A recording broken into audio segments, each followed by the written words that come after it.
Hello everyone, this is Health Tips by Bookie. I want to talk to you about sneezing. There are so many people, they don't know how to sneeze. They will just sneeze into the air, sneeze anywhere, anyhow, in the market, and even in the crowd. If you want to sneeze, sneeze contains a lot of dirt, microorganisms, and even allergens.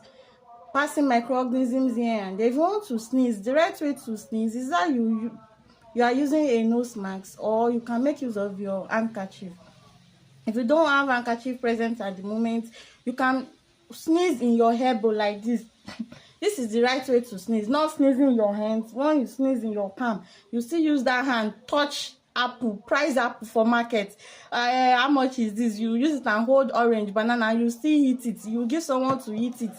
You want to touch even the hand raise, the doorknobs, elevators, everywhere. You are passing microorganisms. So you don't sneeze in your palm, you sneeze in your elbow like this. You can sneeze when you have an handkerchief, you can sneeze in your handkerchief.